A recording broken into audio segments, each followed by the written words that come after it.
Session 4 of Israel's prophetic journey is the catastrophe of Mount Sinai.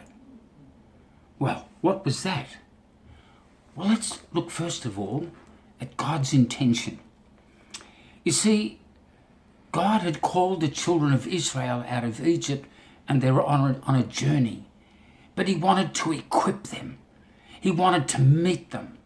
And so he was calling them to Mount Sinai, where he had met and equipped Moses with that threefold anointing of a prophet, a priest, and a king. Moses, with that anointing, delivered 3 million people. And now these 3 million people, God wanted to equip in exactly the same way as prophets and priests and kings. He wanted them to be filled with the power of God. But for 3 million people, a burning bush wouldn't do. It was a burning mountain. And in Exodus 19 and verse 13, this was the first Pentecost.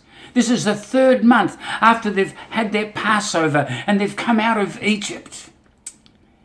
And the Lord said, you are to keep away from the mountain until you hear the trumpet.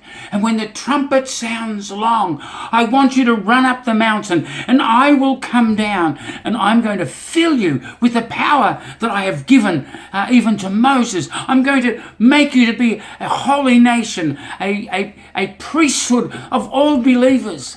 You're going to be prophets and priests and kings. And it says in Exodus 19:13, when the trumpet sounds long, they shall come up. And the Hebrew word there, Allah, means to climb, to ascend up the mountain. But what happened? When the fire of God came down on the mountain and God came down, what happened? There was an amazing demonstration of the fire of God on the mountain. And in Exodus 20:18-19, when the people saw the thunder and lightning and heard the trumpet and saw the mountain in smoke, they trembled with fear. They stayed at a distance and said to Moses, speak to us yourself and we will listen.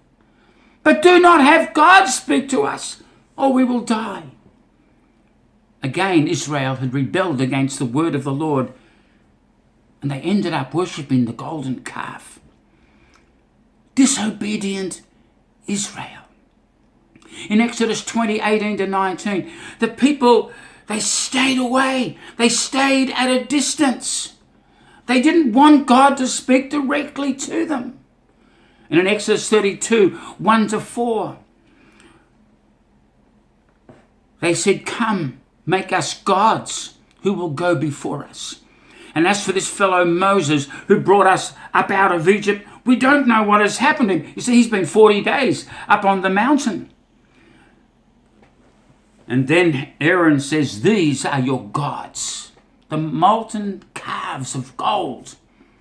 These are your gods, Israel, who brought you out of Egypt. Now this was the fruit of Jethro, that idol-worshipping priest from Midian. And now the people of Israel have been infected and become idol worshippers. Israel rebelled again. And on the top of the mountain, in Exodus 32 and verse 10, when God saw what was going on, he said to Moses, now leave me alone, so that my anger may burn against them, that I may destroy them. Then I will make you into a great nation. Oh, what was God doing? He was going to wipe Israel out and start all over again with Moses. What's going to happen? That's what we will look at in our next session. God bless you.